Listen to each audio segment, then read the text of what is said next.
Myślę, że możemy zaczynać, więc ja na początku się może przedstawię. Mam na imię Edyta i na co dzień pracuję w zespole rekrutacji w JLabs.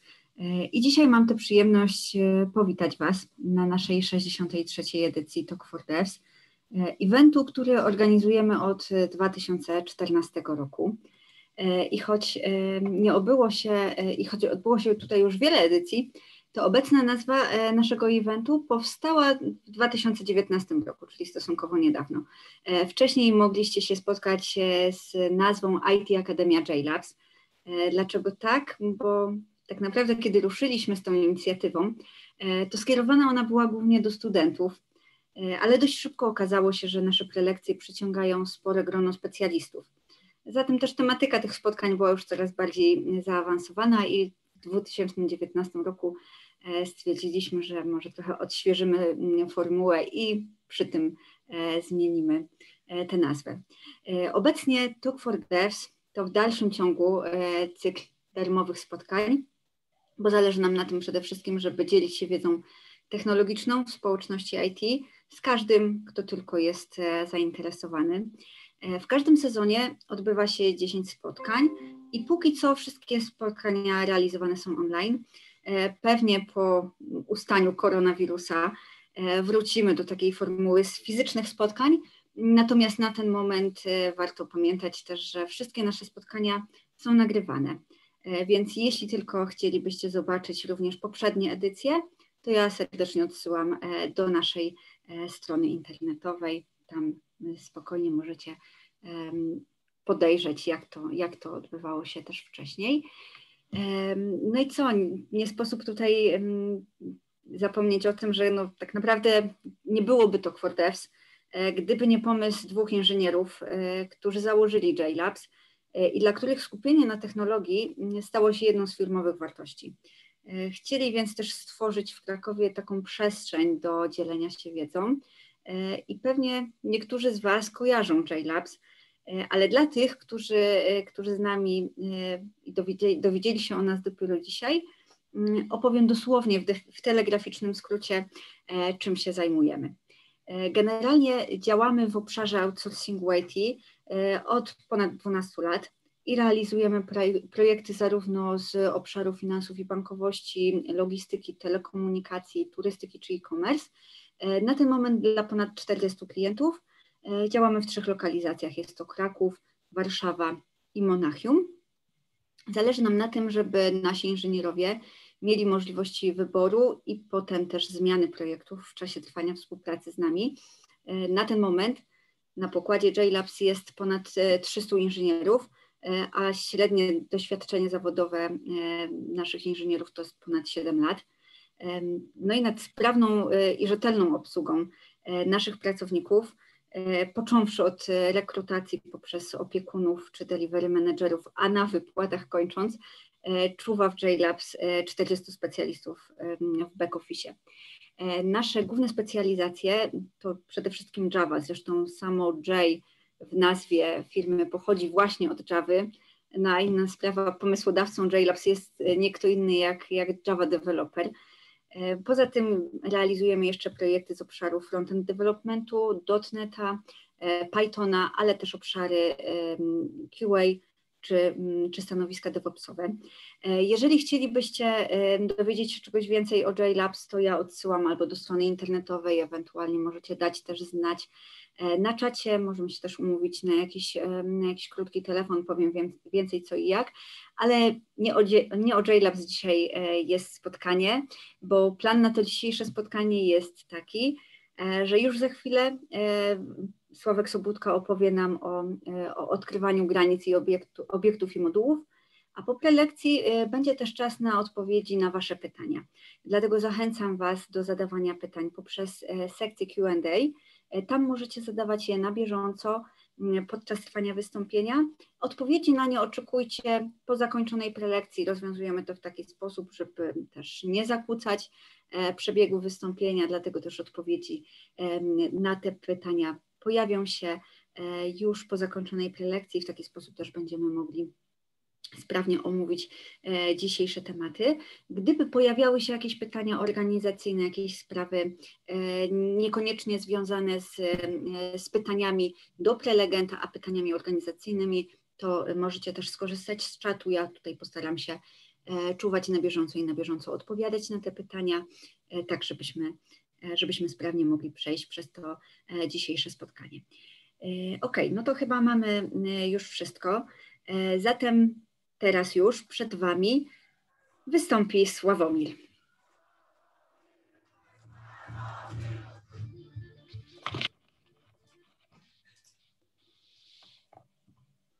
Witam fanów pod oknem i Was również. Zaczynamy w takim razie.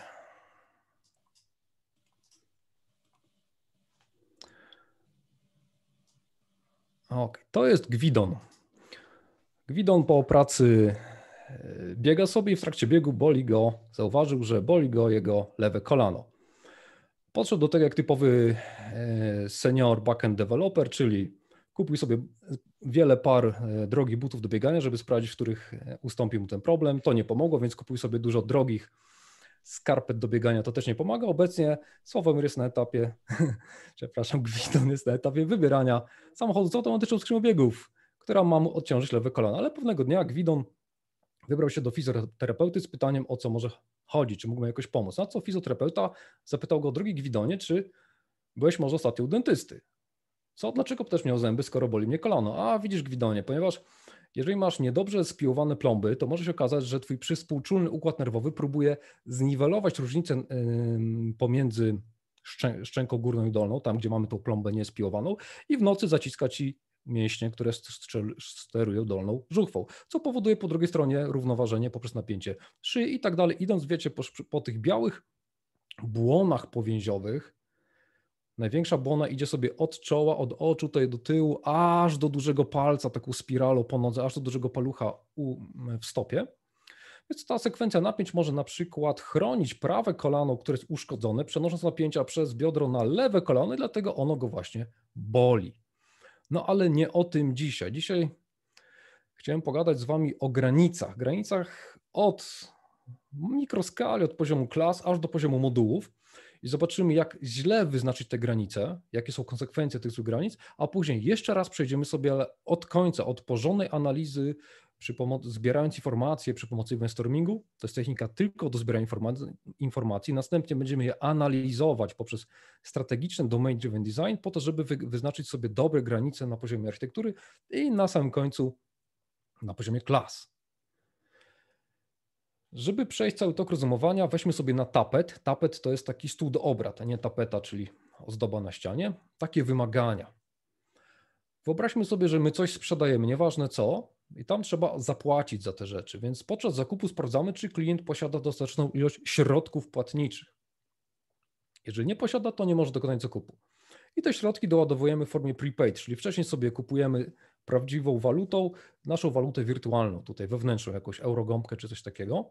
Chyba że klient jest VIP-em, wtedy udzielamy mu debetu, bo nie chcemy czekać, aż jego przelew wejdzie, mu się bardzo śpieszy, więc udzielam mu debetu. Wierzę, że on mi kiedyś spłaci ten debet. Chyba że przekroczył limit debetu, wtedy przestałem mu już ufać. Jeżeli posiada te środki, czyli jak widzicie i sakiewkę, i limit debetowy, to pobieram tę opłatę i musimy odnotować fakt opłaty po to, żebyśmy mogli z czasem na przykład zrobić zwrot towaru, po to, żebyśmy wiedzieli, ile mu tych pieniędzy oddać. Zróbmy to najpierw tak jak nasi celebryci programistyczni, Staszek and Praktykant. Jeżeli ich jeszcze nie znacie, to zapraszam na DevUpgrade Online. Jeden z nich jest starszej daty, jak widzicie, pogodził się jakby ze swoim losem. Drugi jest jeszcze młody, naiwny i wierzy w magiczne zaklęcia techniczne. Więc gdybyśmy im dali tego typu wymagania, oni prawdopodobnie, czytając je, skupiliby się na rzeczownikach. Status, debet, limit, fakt zakupu, tego typu rzeczy by ich interesowały w tych wymaganiach i stworzyliby z tego tak zwany model mentalny, czyli te wszystkie rzeczy, które sobie wyłapaliśmy tutaj z naszej opowieści, wszystkie rzeczowniki, zawiniemy sobie w jakieś pudełko i będziemy to traktować jako nasz model mentalny tego problemu. I teraz wiecie, na poziomie implementacji, czy to pudełko my sobie zrobimy proceduralnie w Javie czy PLSQL, bo można bez problemu w języku klasowym pisać proceduralnie, to nie jest żaden problem przecież.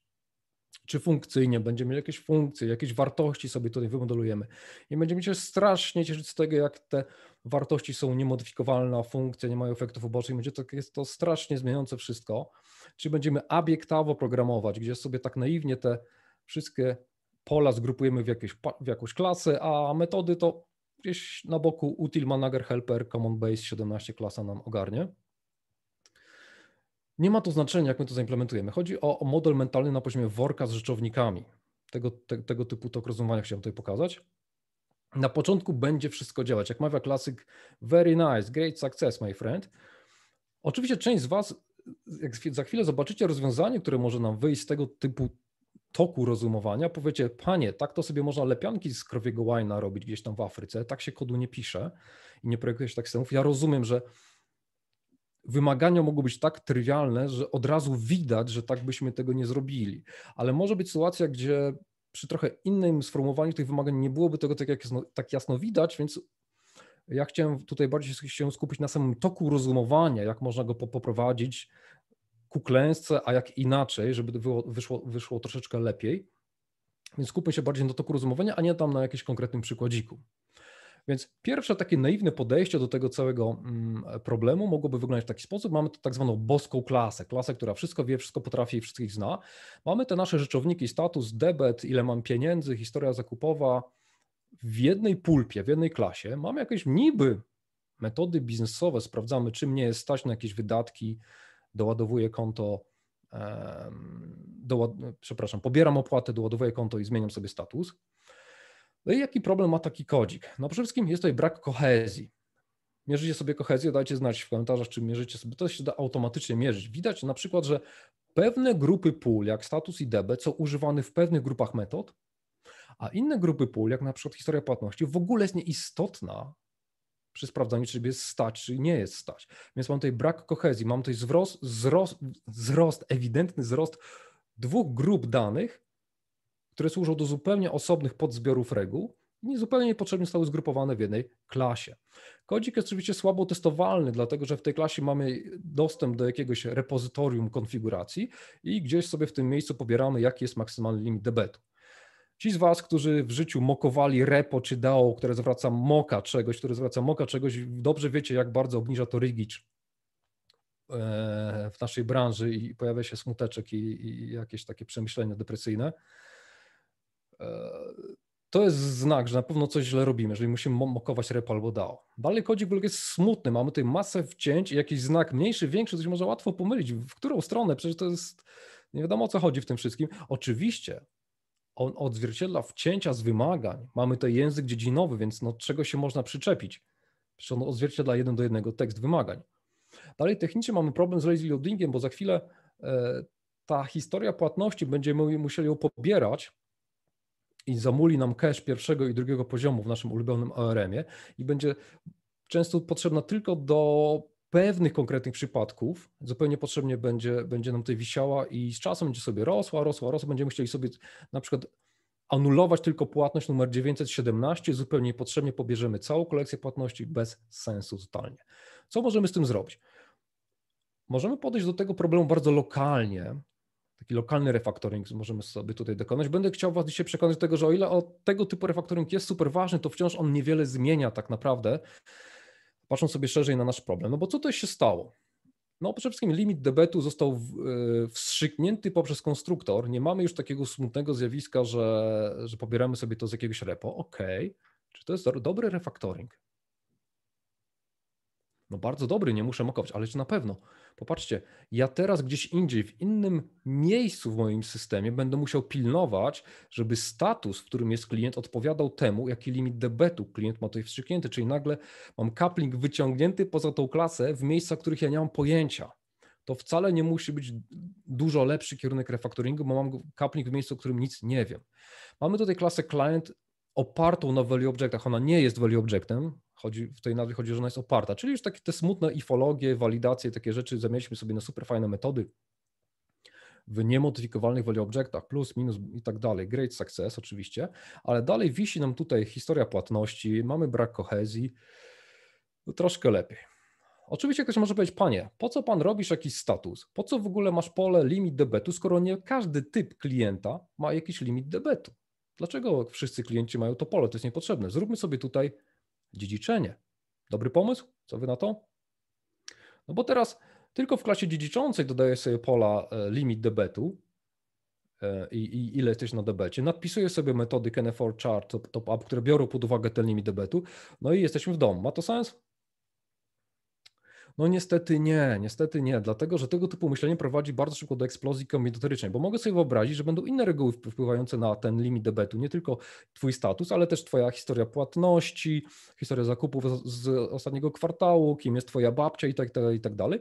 I będziemy mieli sobie klasę VIP Client, po którym dziedziczy wnuczek babci z Wehrmachtu VIP Client, ale może być też wnuczkiem babci z Wehrmachtu i stać się VIP-em, więc będziesz miał kolejną klasę dziedziczącą po klasie wnuczek babci z Wehrmachtu VIP Client i tak dalej, i tak dalej. Drzewko kombinatoryczne. Mam nadzieję, że widzicie, o co tutaj chodzi. Oczywiście w nowoczesnych językach programowania mamy traity i mixiny, gdzie możemy sobie to troszeczkę poudawać, że nie ma tej eksplozji, bo ona jest powyciągana gdzieś na zewnątrz, ale problem jest zupełnie inny. Dużo lepiej mogłoby być mogłoby wyglądać zastosowanie wzorca strategii, wzorca łańcucha odpowiedzialności, czy wzorca specyfikacji, gdzie mamy takie drzewo logiczne. Tu już jest szczegół, bo tak naprawdę mamy funkcja, czy ta funkcja się wykona, czy pod spodem ma łańcuch, czy drzewo funkcji, to jest szczegół. Tutaj akurat funkcja zaimplementowana w stylu wzorca strategii, nieważne. Wyciągamy to na zewnątrz, gdzieś indziej jest decyzja, czy ciebie stać, czy nie, czy byłoby mnie stać na takie wydatki, gdybym miał tyle pieniędzy i mamy tą funkcję na przykład wstrzykniętą, więc możemy sobie kustomizować tego klienta w jakiś sposób. Już troszkę może lepiej to wyglądać, mogę sobie podmienić tę strategię, mogę na zewnątrz je testować i dzięki temu ilość testów mi się sumuje, a nie multiplikuje, ale problem jest zupełnie w innym miejscu tak naprawdę. Bo okazuje się, że mamy system wielomodułowy, mamy jakieś CRM-a, gdzie mamy statusy klientów, mamy jakieś sprzedaż, gdzie mamy nasze zamówienia, reklamacje, gdzie mogę Ci dać pieniądze albo zrobić wymianę, zwrot towaru. Mamy moduł wysyłki, gdzie mogę zapłacić za specjalne, jakieś droższe, szybsze sposoby wysyłki. Mamy ten nasz moduł płatności, o którym teraz mówimy, gdzie mogę płacić, ale mogą być też sponsorem za czyjeś zakupy, albo ktoś może mnie sponsorować. Może być tak, że ktoś inny płaci za zamówienia, a ktoś inny dopłaca za specjalną, szybszą wysyłkę. Więc mogę grać wiele ról w tym module płatności. W takim module może istnieć sobie klaska Payer, która jest już oparta na modularnym monolicie, gdzie, żeby sprawdzić, czy mnie jest stać, muszę zapytać się API z modułu CRM, jaki jest status. Oczywiście większość z Was powie, kto Cię uczył, kto Cię robił, skąd Ty dojeżdżasz, takie triple hit combo feedbackowe na code review, standardowo oczywiście, że nie powinniśmy używać API w obiekcie domenowym, powinniśmy to wywołanie API zrobić warstwę wyżej w serwisie lub w command handlerze i tutaj w parametrze drugim tej metody przekazać jedynie pobrane z zewnątrz API. Oczywiście byłoby to dużo lepsze, ale wciąż problem by został. Na czym polega problem? Jeżeli chcę coś sprzedać, muszę pobrać opłatę. Jeżeli chcę dopłacić za ekstra szybszy sposób wysyłki, muszę pobrać opłatę. Żeby pobrać opłatę, muszę dowiedzieć, jaki jest status. Mamy domino, mamy sekwencję wywołań. Wystarczy, że coś jakiś jeden moduł nie działa, sypie się całe domino. Mamy single point of failure. Oczywiście jest to monolit, więc i tak wszystko byłoby w jednej transakcji. Powiecie, system będzie spójny, ale chodzi bardziej mi o sypanie się z powodu błędów, a błędy czy przestój danego zespołu, który pracuje nad danym modułem. Tak na to patrzmy przy monolicie. To jest nasz główny problem. Gdy chcę komuś oddać pieniądze, muszę wiedzieć, ile zapłacono, muszę się o to dopytać. Ten moduł nie jest samodzielny, nie jest autonomiczny. I teraz z biznesowego punktu widzenia mogą być drobne, kosmetyczne zmiany w naszych wymaganiach. Na przykład nie ma już statusu VIP. W CRM-ie ten status zniknął, bo się nie sprawdzał, ale ja tutaj go używam w IF-ie. Albo w ogóle w CRM-ie rezygnujemy w ogóle z modelu jakichkolwiek statusów, zrobimy to zupełnie inaczej. A nawet jeżeli zostaną statusy, być może zaimplementujemy je w inny sposób, musimy rozkuwać nasz moduł płatności. On ma swój przestój, cała reszta ma swój przestój. Być może wdrażamy nasz system u naszych klientów, u tak zwanych dzierżawców, tenantów i oni mają różne modele statusów. W różnych wdrożeniach są różne modele statusów, więc musiałbym nie tylko mieć if jakiś status, tylko if jestem takim czy takim klientem, to wtedy u mnie jest albo u mnie nie ma statusu VIP, więc cały ten model tenantów nagle wycieka nam jeszcze do modelu płatności, bo ja muszę wiedzieć, czy ty w ogóle masz ten status VIP. Może się okazać, że ten limit debetu to nie tylko zależy od statusów, ale też od historii zakupów w salesach, od tego, jak szybko odbierasz od nas paczki i czy nas polubiłeś na Facebooku. I nagle nie mam pojedynczego źródła prawdy. Ja nie wiem, w którym miejscu mam zapytać, żeby się dowiedzieć, czy ile ty masz pieniędzy. A jak zapytam się tego modułu, to drugi już zmienił zdanie. I w ogóle możesz być sponsorem, a nie płatnikiem, więc grasz różne role. Nie wiadomo, jaką rolę grasz. Skąd wiem, jaką grasz rolę? Muszę się CRM-a zapytać, w jakiej ja roli jestem w tym momencie, w tej relacji. I oczywiście prędzej czy później nie będziemy mieli jedynie modelu prepaid w płatnościach, ale będziemy rozpoczynać płatność, która się będzie integrować z jakimś smutnym systemem bankowym poprzez smutne API. Ale dlaczego ja powinienem po stronie nadawcy wiedzieć, czy jest to pobierz opłaty, czy dopiero zleć rozpoczęcie pobrania opłaty? Dlaczego ja muszę takie rzeczy wiedzieć po tej stronie? Słabo. To jest jeszcze pół biedy, jeżeli mamy nasz modularny monolit. Powiedzmy, że jesteśmy fajnymi zuchami i chcemy mieć mikroserwisy, bo czas najwyższy, żeby wreszcie je mieć. W 2020 to już wstyd ich nie mieć. Więc nasza komunikacja już będzie rozproszona. Nasz system będzie rozproszony, będzie się komunikował asynchronicznie na przykład.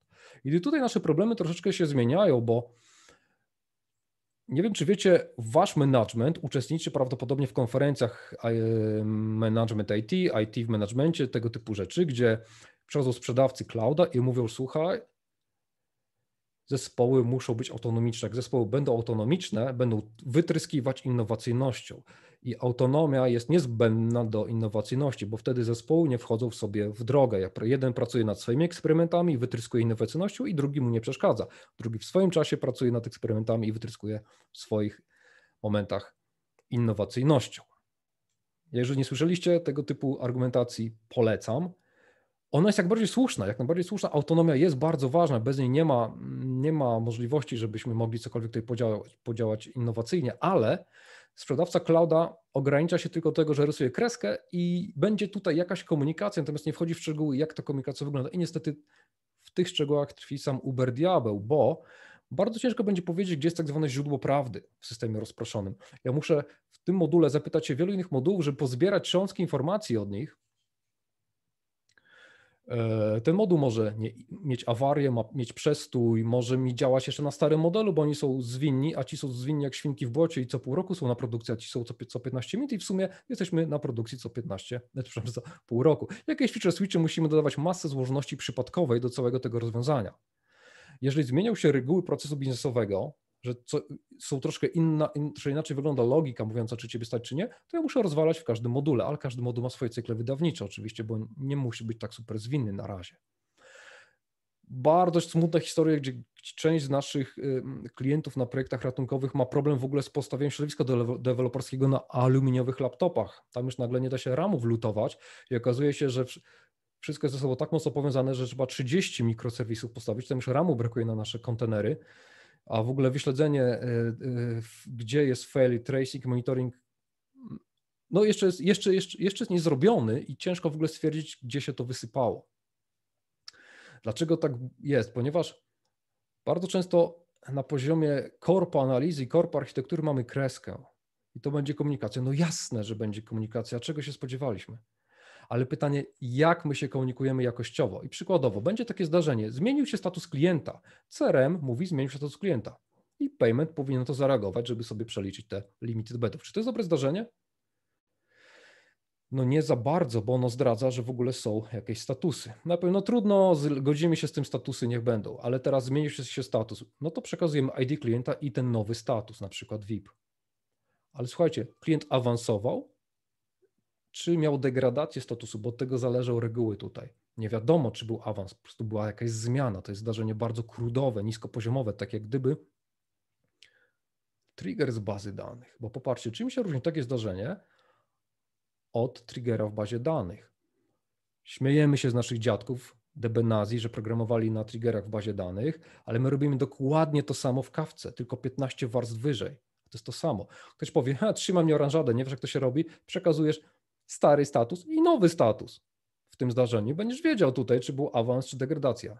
Tak, będę wiedział, ale ja po tej stronie muszę rozumieć hierarchię statusów z tej strony, czyli jeszcze bardziej ciekną mi te poddomeny. One zaczynają się przenikać przecieka, czy szambo wybiło i wszyscy wiedzą o wszystkim. Mamy tak naprawdę rozproszony monolit. Zmiana w jednym miejscu powoduje rozpierduchę w każdym innym miejscu. No to może lepiej, powiedzmy, klient stał się VIP-em, takie zdarzenie. Okej, już troszkę lepiej, bo mówię, jaka jest intencja biznesowa, że on awansował, a nie był zdegradowany. Okej, ale dalej trudne pytanie. A ile jest tych statusów? 500. 500 statusów, czyli degradacja, awans, mam 1000 zdarzeń, muszę 1000 klas napisać. Kto to napisze? Powiedz, mamy praktykantów. Okej, a jak często w biznesie pojawiały się nowe statusy? Nie, że zmiana stanu jakiegoś klienta, tylko w ogóle biznes eksperymentuje, dodając nowe statusy do słownika. Jeżeli model jest niestabilny, często się zmienia, wdrażając nowy kodzik, muszę robić często przestoje, muszę często tutaj dorabiać obsługę tych zdarzeń. SLA troszeczkę mi spada. Może lepiej powiedzieć, wysłać komendę zmień sobie limit debetowy. No dobrze, ale wtedy logika o tym, jaki jest limit debetowy, siedzi w CRM-ie. Słabo. Mogę to zamieć na zdarzenie, bo każdą komendę da się zamieć na zdarzenie. Nie tędy droga. Dalej logika siedzi tutaj. Może lepiej zapytać się, jaki jest status. Ten sam problem, który mieliśmy wcześniej przy monolicie. Może zapytać się, jaki limit. Tak samo, kwerenda, ale dalej logika siedzi w tym miejscu. I social media, które nagle mają wpływ na to, jaki masz limit debetowy, że nas lubisz na Facebooku i tak dalej, i musimy nagle się z tym wszystkim integrować. Pytanie, kto powinien się z tym integrować, kto weźmie na siebie ten coupling. Pewnie widzieliście nieraz masę przykładzików gdzieś tam na YouTube, w różnych rodzajach kursów, gdzie może być zdarzenie z modułu sprzedażowego, zatwierdzono zamówienie. Z tego powodu należy pobrać opłatę, albo może pobierz opłatę. I tak samo mielibyśmy shipment, wybrano płatny sposób wysyłki. Teraz popatrzcie, moduł płatności musi znać te słowa, zamówienie, płatny sposób wysyłki. Musimy słuchać tych zdarzeń i wszystkich bebechów z nich po to, żeby tutaj pobierać opłatę. Czy na pewno to jest dobry coupling? Dlaczego ja muszę znać wszystkich dookoła?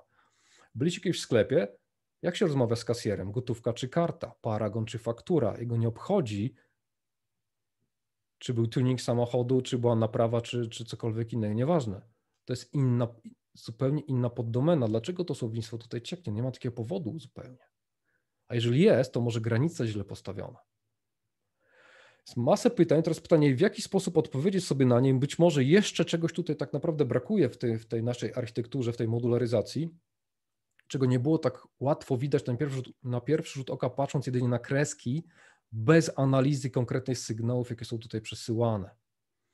Generalny problem, jaki chcę tutaj rozwiązać, jest taki, że mamy kontekst CRM-a, w którym jest słowo VIP, jest w ogóle model statusów i nie chcę, żeby ten kontekst, który umówmy się jest niestabilny, on się może zmienić bardzo mocno, model biznesowy może się zmienić, nie chcę, żeby ten kontekst przeciekał mi dookoła. Mamy model płatności, gdzie oparcie tego na debetach jest specyficznym sposobem płatności. Nie chciałbym, żeby ta logika debetów wyciekała mi na zewnątrz. Dobrze, skąd się biorą takie przeciekające konteksty? Bardzo często biorą się z tego, że mamy nieodrobione lekcje na poziomie bounded kontekstów, czyli kontekstów, w których jest bounded, przypięty pewien model. Jeżeli czytaliście książki Evansa, czy Vernona, czy masę innych książek do DDD, tam są różnego rodzaju przykłady, czym jest ten bounded kontekst. Musimy je najpierw wydestylować, czyli pozbyć się, rozdzielić sobie konteksty. No i bardzo prosty przykład jest taki, że mamy pewne słowa, które znaczą różne rzeczy w różnych kontekstach. Przykładowo produkt znaczy coś innego dla sprzedawcy, coś innego dla magazyniera, oczywiste. Ale może to działać też w drugą stronę, mianowicie w pewnych kontekstach nie odróżniamy od siebie pewnych słów. W pewnych kontekstach nie odróżniamy od siebie pewnych słów.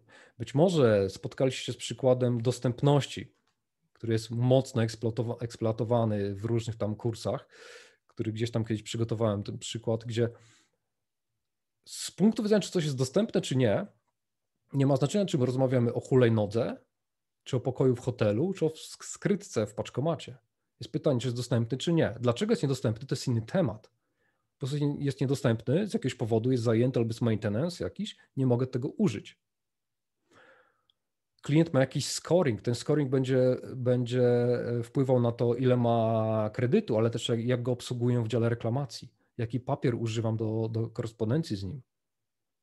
W pewnych kontekstach nie obchodzi mnie, czy scoring ma osoba, czy samochód, który wypożyczam, czy pokój, z którego korzystam. Nie ma to znaczenia, jest pewien scoring, który zależy od pewnych zdarzeń.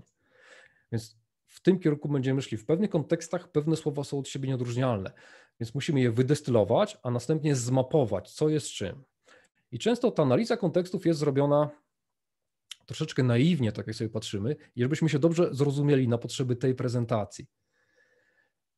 Dla mnie analiza to nie jest umiejętność obsługi Jiry, wpisywanie czegoś tam do Jiry, to jest umiejętność obsługi Jiry.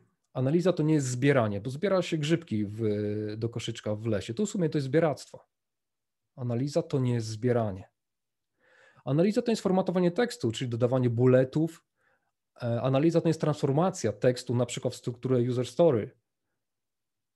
As a somebody want to achieve something. Tak, to jest jakaś transformata tekstu. To nie jest jeszcze analiza, to jest transformata tekstu. Czy narysowanie jakichś jajeczek i strzałeczek w jakimś języku wizualnym to nie jest analiza, to jest rysowanie jajeczek i strzałeczek w języku wizualnym. Czym będzie ta analiza? Często właśnie, gdy ona jest troszeczkę pokpiona, że tak powiem, to dochodzi do tego zjawiska. Nie jesteśmy w stanie przy takiej naiwnej analizie wyłuskać trochę innych granic niż takie, a z nich wynika masa antywzorców architektonicznych, tak zwane feature envy albo data envy, zazdrość o dane albo zazdrość o feature'y. Te mikroserwisy tak mocno ze sobą rozmawiają, tak jak gdyby zazdrościły temu innemu danych, które ma, albo usług, które ma. Widać później w logach tak zwaną orgię mikroserwisów. Wszystko ze wszystkim chce współdziałać, powiedzmy, i wystarczy, że jeden się wysypie i wszystko nie działa. Nie ma żadnej autonomii. Dobra, zróbmy jeszcze raz ten proces.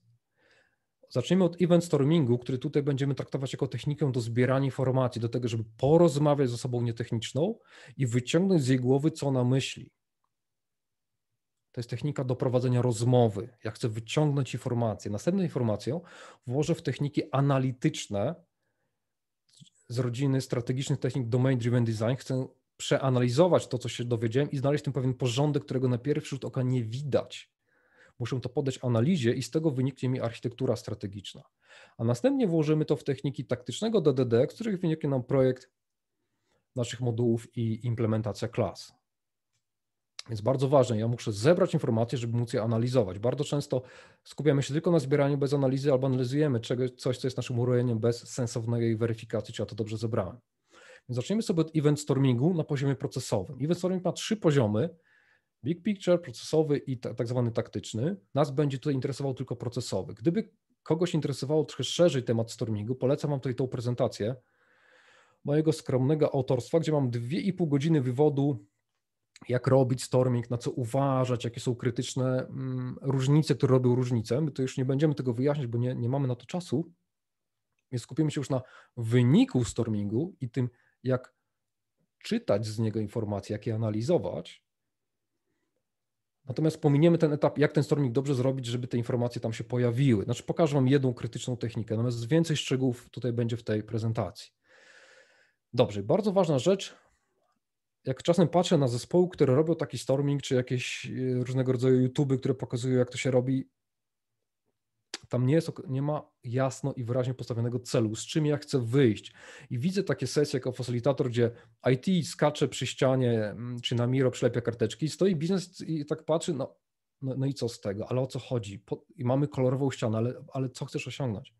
Więc musi mieć jasno i wyraźnie postawiony cel. I na przykład celem może być zmapowanie procesów, bo są niepoznane. To jest duży sukces. Celem może być tak zwany transfer wiedzy. Wiedza jest w głowach na przykład programistów kodu legacy. Chcemy zrozumieć, jak to działa, albo nie ma zrozumienia i chcemy ujawnić niewiedzę i niezrozumienie. Na przykład architekt mówi: Panie Sławku, zarząd sobie nawet nie wyobraża i nie dopuszcza w swojej głowie w ogóle tego, jak bardzo my możemy nie rozumieć systemu, nad którym pracujemy od 5 lat. Czyli chodzi o transfer wiedzy w celu ujawnienia niewiedzy lub przynajmniej rozjazdu pojęć. Ale umówmy się, że na potrzeby tej prezentacji my wiemy, co chcemy zrobić, proces jest dobrze poznany, więc naszym celem będzie wydzielenie właśnie bounded kontekstów. Ja z tym chcę wyjść z tej sesji procesowej. To jest w tym przykładzie, z takim celem chcę wyjść. I bardzo ważna rzecz, która moim zdaniem jest przyczyną porażek wielu takich sesji, niedostateczne skupienie się na jakości zdarzeń. Umówmy się, że zdarzenie to jest istotna zmiana stanu, która ma jasny punkt w czasie. Przykładowo, wyobraźcie sobie, że mamy taki storming, gdzie sobie komenda zatwierdź zamówienie. Oczywiście stormingu nie zaczynamy od komend, zaczynamy go od zdarzeń, ale to jest o tym mówimy w tej innej prezentacji. Na razie chcę Wam pokazać wynik i co możemy z niego odczytać. Więc widzicie często takie jakieś tutoriale, gdzie jest sobie komenda zatwierdź zamówienie i uwaga, zdarzenie, niespodzianka, zatwierdzono zamówienie, szok. Zobaczcie, jaki ładunek informacyjny niesie ten rysunek, gdzie komenda jest parafrazą zdarzenia, czy zdarzenie jest parafrazą komendy. Jaki to jest ładunek informacyjny?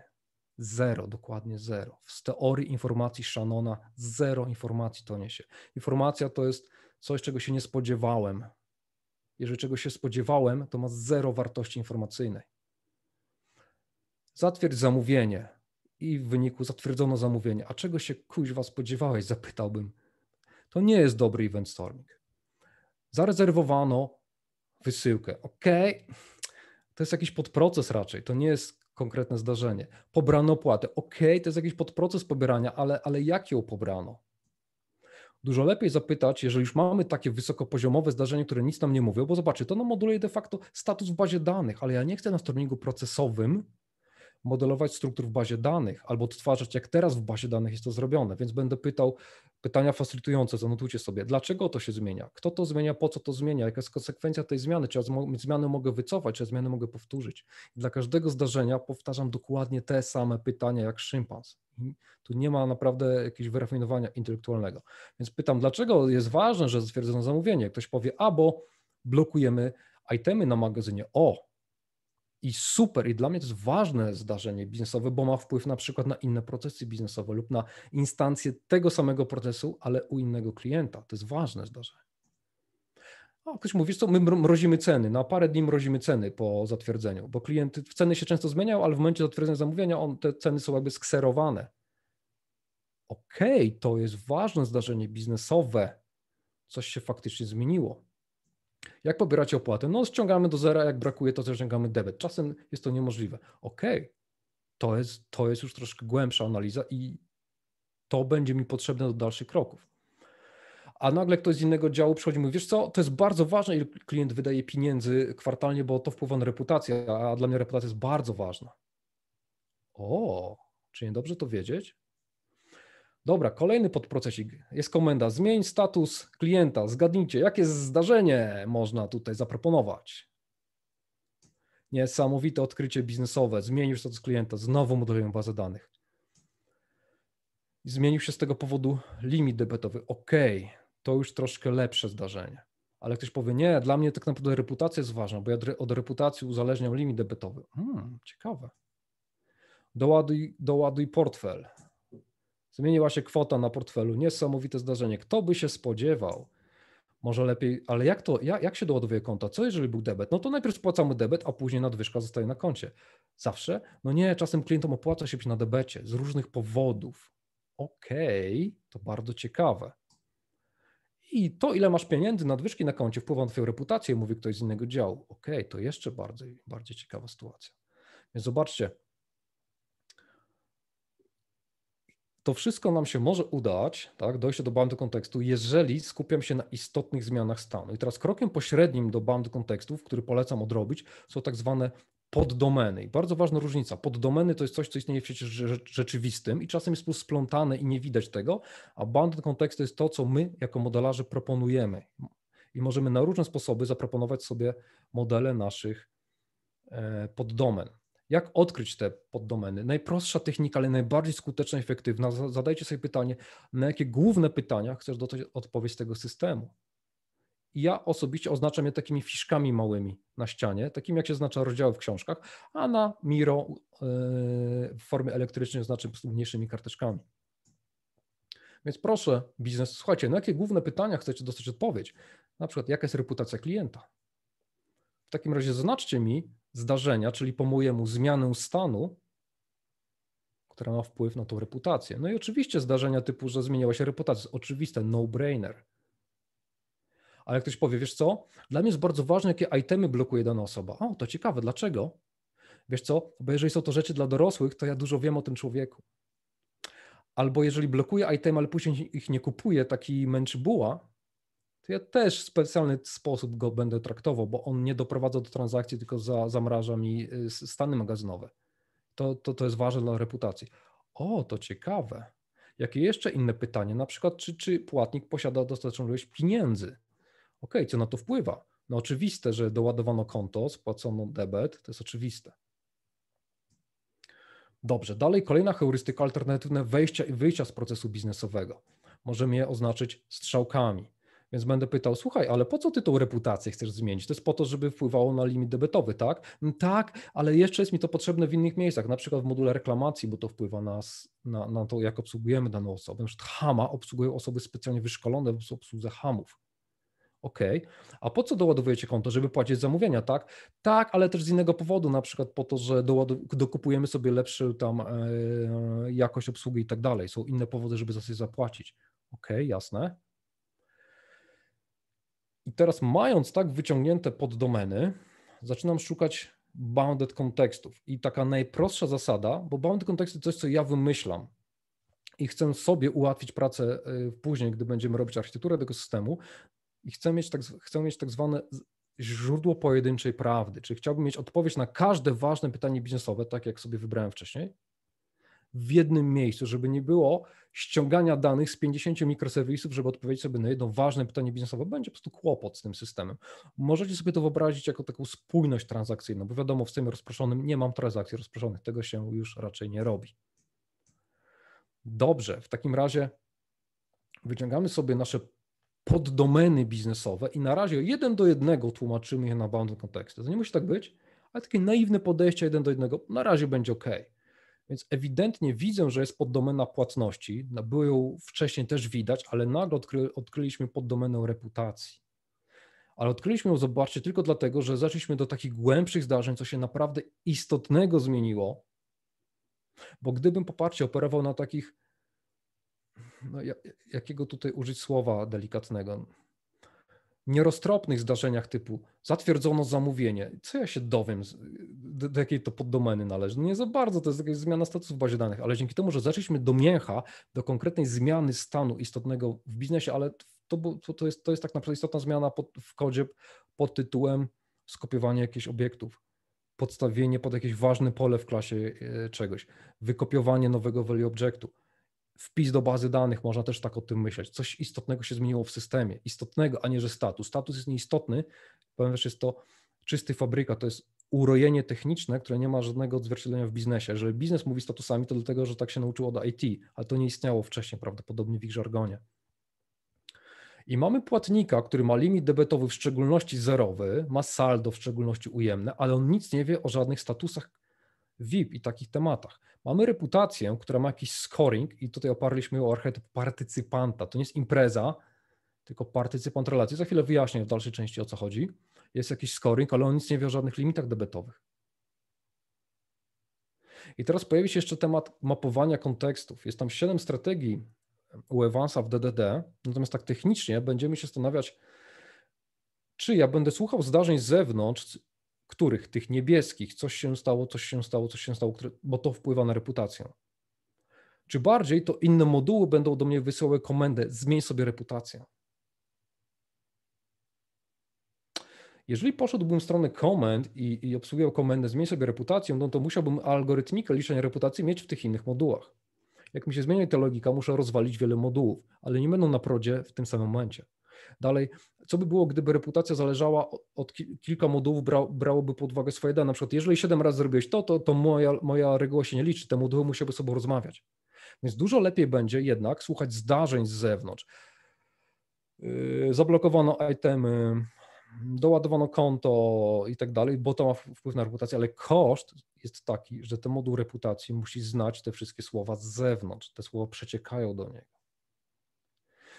I raczej jest to ok, ponieważ ja każdemu z tych słów prawdopodobnie tutaj w algorytmice przypisuję jakąś wagę i wyliczam, przemnażam jakoś przez jakąś wagę każdego zdarzenia, więc i tak musiałbym je tutaj znać. W drugą stronę, jeżeli zmieniła się reputacja, czy powinienem powiedzieć zdarzenie, zmieniła się reputacja i payment reaguje, na przykład taka reputacja to jest taki limit debetowy, ma w sobie mapowanie gdzieś tam w jakichś politykach algorytmicznych, czy może wysyłam komendę, zmień sobie limit debetowy, z kosztem tego, że ja tutaj muszę znać logikę limitów. No raczej pewnie to pierwsze rozwiązanie.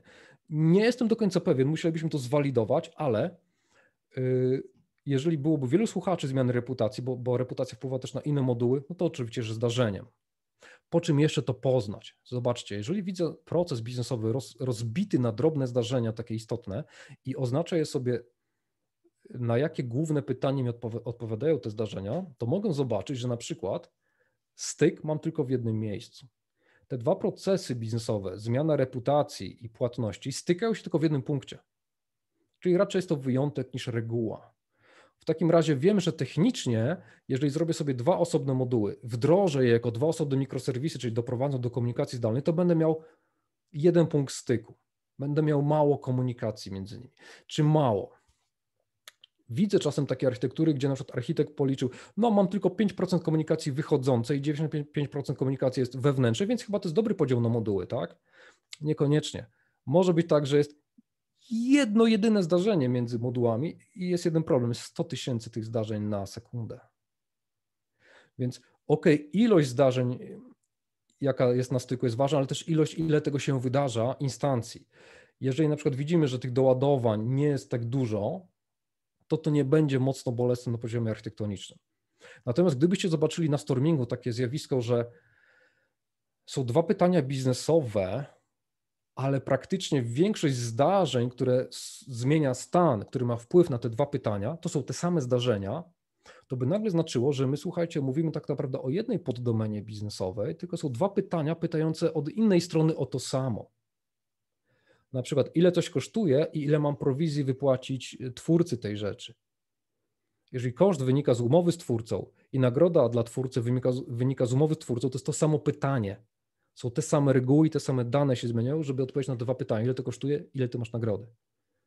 Tylko z dwóch różnych perspektyw są te pytania zadane, więc wy to będziecie łatwo widzieć na stormingu, jeżeli sobie zaznaczycie takimi fiszkami te zdarzenia, które wpływają na odpowiedź na te pytania. Czy to jest ta sama poddomena, czy są to dwie różne poddomeny. U nas ewidentnie dwie różne, nawet ja nie muszę rozumieć biznesu. Mam czasem spotkania, gdzie na sali jest 6 noblistów i ja, debil, który miał zawsze trójkę minus z chemii, z biologii, nie rozumiem, o czym oni do mnie mówią, ale nie muszę tego rozumieć, bo ja widzę, jak debil, widzę, ile kropeczek kolorowych postawili na tych zdarzeniach i ja tylko na to patrzę. Nie muszę rozumieć, o czym oni mówią. I nie jestem w stanie, nie byłbym nawet nigdy w stanie tego zrozumieć. Ale jestem w stanie podjąć racjonalną decyzję na poziomie integracji międzymodułowej. Dobrze, w takim razie, jeżeli nasze poddomeny, czyli świat rzeczywisty, odkryliśmy w rzeczywistości poddomenę reputacji, ale nie było w Korpotronie działu reputacja. Nigdy byśmy tego nie odkryli, patrząc naiwnie na wertykalne slice'y procesowe. Zobaczcie. I zaproponuję sobie bounded context, czyli przestrzeń modelową reputacja i stworzą z tego powodu moduł techniczny, realizację tego reputacja, to nagle się okaże, że ten moduł techniczny, czyli zwróć uwagę, to jest 1 do 1, bounded context równa się poddomena, równa się moduł. Nie musi tak być, absolutnie jest masa przypadków, gdzie drivery architektoniczne będą to rozciągać w inne strony, ale nie o tym dzisiaj. Więc reputacja słucha słownictwa dookoła, więc ma coupling do tych słów, więc jest podatna na zmiany. W sensie zmiana tutaj rozwala mi ten kod, oczywiście, ale dalej obowiązuje pytanie, jakim zdarzeniem się tutaj komunikujemy. To pytanie zostawiamy nierozwiązane na razie. Reputacja się zmieniła, wysyłamy takie zdarzenie, ale równie dobrze możemy je wysłać do wielu innych słuchaczy. I w takim podejściu, w moim module płatności, pojawi się warstwa aplikacyjna, to są serwisy czy command handlery, i warstwa dziedzinowa, czyli tak zwane agregaty. Agregat agreguje w sobie dane i reguły, które muszą być spójne atomowo. I nagle się okazuje, że słuchajcie, tak naprawdę, żeby sprawdzić, czy ciebie jest stać na zakupy, to ja muszę znać, jaki ty masz saldo, balans, ile ty masz pieniędzy, jaki jest limit debetowy. Jak jesteś na minusie, to nie możesz przekroczyć limitu. I tyle, w szczególności limit jest zerem. I tylko te dwie reguły, znaczy te dwie zmienne ograniczone jedną regułą muszą być spójne atomowo. Bo na przykład dowiedzieliśmy się, że zmiana statusu gdzieś na zewnątrz nie musi natychmiast przekładać się na twoją zdolność zakupową. Gdyby musiała być, to jest zła granica agregatu. Oczywiście, że tak. Nagle okazuje się, że nie muszę tutaj pamiętać historii płatności. Ja mogę wyemitować zdarzenie, że była płatność i gdzieś na zewnątrz ktoś później sobie to zapisze, bo nie muszę tego natychmiast znać. Dlaczego nie muszę? Bo widzę, że fakt płatności nie ma wpływu na to, czy ciebie jest stać, czy nie. A ten agregat agreguje sobie danej reguły, która odpowiada na pytanie, czy ciebie jest stać. Historia płatności nie ma na to wpływu, więc nie należy tego agregatu. Jest tutaj tworzona, ale nie jest tutaj perzystowana, nie jest częścią tego obiektu.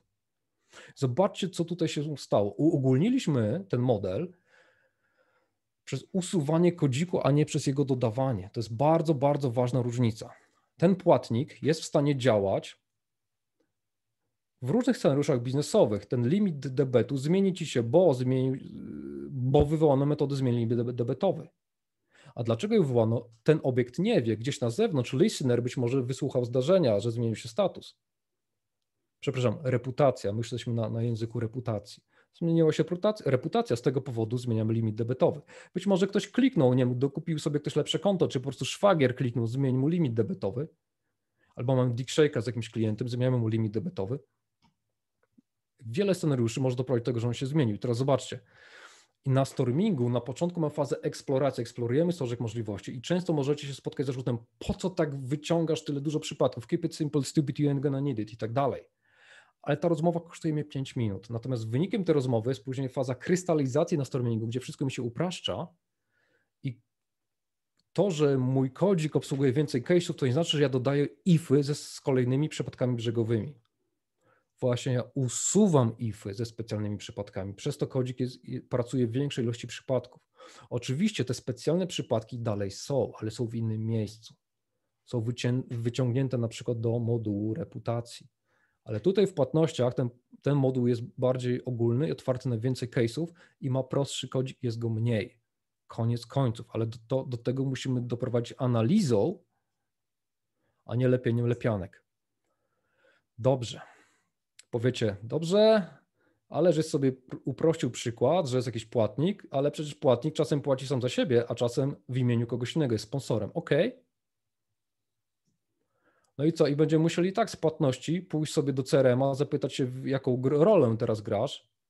I dalej mam SLA takie jak tych dwóch modułów. I dalej jak ten nie działa, to ten nie jest autonomiczny. Czy na pewno? Zobaczcie, pokażę wam teraz tak zwany archetyp modelu biznesowego, najprostszy jaki istnieje w literaturze, party, czyli partycypant relacji. Polecam wam bardzo mocno, kupcie sobie książki do archetypów modeli biznesowych, gdzie macie gotowe, tak jak programiści mają wzorce projektowe, architekci mają wzorce architektoniczne na różnych poziomach architektury, tak samo analitycy mają wzorce analityczne, czyli takie gotowe schematy modeli biznesowych. I najprostszy model, jaki istnieje, model partycypanta, zakłada, że mamy jakiegoś uczestnika relacji, na przykład nasz Gwidon i firma, w której pracuję, i partycypanty mogą być w relacjach, nie partycypanci, bo to jest rzeczownik męskoosobowy ożywiony, mówimy wtedy o ludziach, partycypanci, partycypanty, męskoosobowy nieożywiony rzeczownik, samo jak agenty czy agenci, aktory czy aktorzy. 2 piloty leżą na stole, czy 2 piloci leżą na stole. Zależy. Partycypanty i partycypanci tutaj są, ale w kontekście party ja potrzebuję mieć tylko ID. Ja nawet imię i nazwisko mnie nie obchodzi, ani adres, tylko ID partycypanta mnie interesuje. Następnie relacja, w jaką partycypanty mogą wchodzić ze sobą. Na przykład ktoś za kogoś płaci, ktoś gdzieś pracuje i na przykład za Gwidona płaci Korpotron, jak również Gwidon może pracować w Korpotronie. I z tego powodu, że partycypanty mogą wchodzić ze sobą w różne relacje, potrzebujemy tabelki słownikowej, jakie te relacje mogą być. Na przykład ktoś za kogoś płaci, jak ktoś jest beneficjentem. 3 tabelki, 2 słownikowe, 1 ma ID-ki, great success, koniec tematu. Więc wprowadzamy sobie modulik party mapper i możemy zapytać się, party mapperze, kto płaci za tego klienta na przykład?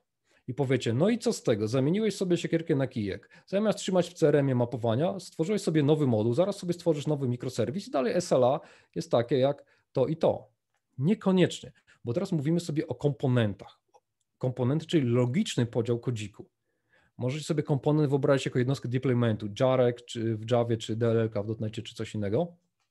To jest jednostka deploymentu, ale mikroserwis to jest gra wdrożeniowa, czyli środowiska wykonawczej. Możemy zrobić to tak, że potraktujemy party mapper jako bibliotekę i wdrożymy w każdym mikroserwisie dziedzinowym.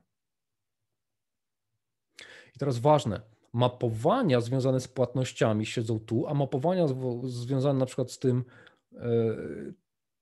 czyj towar mogą składać reklamacje, siedzą tu.